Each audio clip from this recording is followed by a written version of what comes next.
question, Sheikh. The sister asks, this is Sister Saba, about many mosques in North America, and as you've got a lot of experience there. She said they follow Saudi Arabia in certain acts, like, for example, pronouncing the beginning of certain months and the ending of certain lunar months. She said, do we have to follow Saudi Arabia? Because there's a conflict. Some mosques follow organizations in North America, some follow Saudi. What do we do? I really hope that we have enough time to elaborate in details on this very important issue in order to make it very clear to the common folks to understand the concept of the beginning of fasting and the ending of fasting, especially in the month of Ramadan, and determining both Eids. But let me also fix one thing, that they do not necessarily follow Saudi Arabia. Basically, they follow any Muslim country which announces its fasting first. Because this opinion is the opinion of the unity of the rising of the moon, or the appearance of the moon. Meaning, this is a concept that the fuqaha said, once the moon has been sighted anywhere in the world, then Muslims should follow it. Because we all understand that there is only one moon.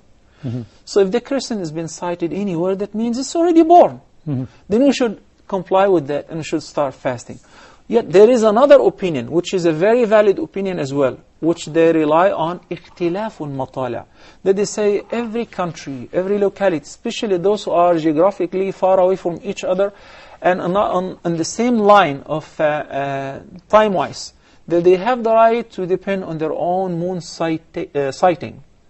So they say, for instance, if you are in the Middle East and you've sighted the moon, you follow it.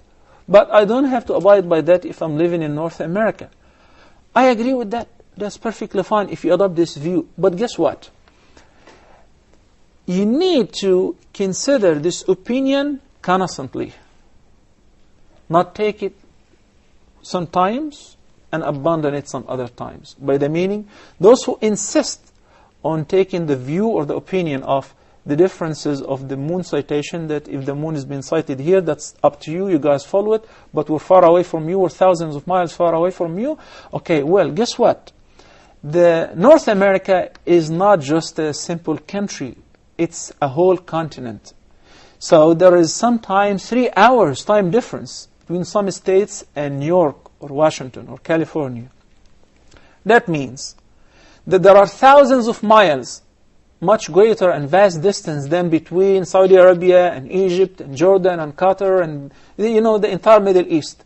That you travel days between the states. So if you choose the opinion of ikhtilaful matala', then you have to choose it and adopt it all the way. That, okay, every state will be independent on sighting their moon. But to try to impose on others, say, well, we're taking the opinion of ikhtilaful matala' and we have not sighted the moon in North America. So I don't care about what people have said in the Middle East or in Pakistan or in Asia. Fine. But that should be generalized in every case and every condition. This is one thing. Second thing, our reference, our solid reference with regards to beginning of fasting and celebrating Eid by the end of the month is what the Prophet ﷺ said in the Sahih Hadith, صُومُوا لِرُؤْيَتِهِ وَأَفْطِرُوا لِرُؤْيَتِهِ. That's our reference. He said, you should begin fasting upon sighting the moon. And you should break your fast and start celebrating Eid upon sighting the moon of the month of Shawwal. Not based on calculation. Do we condemn calculation and we do not use it? No, Islam is a religion of science, is a religion of knowledge, a religion of knowledge. Yet, I can use this as a reference to give me an approximate time and date.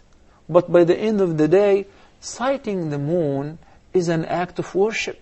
And there is even a supplication to be recited upon sighting the moon. That the Prophet ﷺ used to say, oh Allah, make it a blessed crescent, a blessed hilal, and bring goodness along with it, and so forth.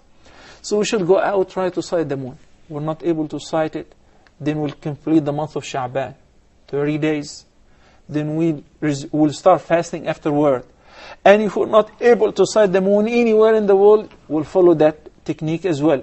But to say from the beginning, it is impossible to sight the moon, and according to the calculation, I was told that last time I was I began fasting with the Middle East, and when I traveled to the States, people were divided in the same community. In the same house, some people were fasting and some people were celebrating Eid. I understand and I admit that it is very difficult to unify the Ummah, especially with this regard. But we have to have true leaders who base their opinion on the fiqh, on the proper understanding of the deen, not on desires, not on politics, not on cultural practices. So I said, if you're following this, I'm following this with you. I'm considering the opinion of ikhtilaf al-matali'. But guess what? We've got a phone call that an imam and another person in Pennsylvania were able to see the moon. Then, according to this, and we have two just men, one of whom is imam, then I cannot fast tomorrow, because fasting will be haram. The Prophet ﷺ prohibited us from fasting on the Eid day. Since I learned that there are two just Muslims were able to see the hilal of Shawwal, the next morning is the Eid. So you said it's impossible. Once it took place, and I was there, that they announced that a year in advance, the beginning of Ramadan is on that day. We said fine. And the new Muslims and the converts in the prison, they get the date, and accordingly the officials would inform them what to do, and would have a special schedule for them. But guess what? The moon was sighted a day before that fixed date. So all Muslims in North America started fasting on that day, except the Muslims in the prison. Because according to the system, you informed us with this date. Why? Because we told them in advance it's impossible to sight the moon on that date. I wish we can combine between the fiqh, the deen, the solid references and the authentic proofs, and the science and knowledge. We utilize both of them. We have Muslim scholars in NASA.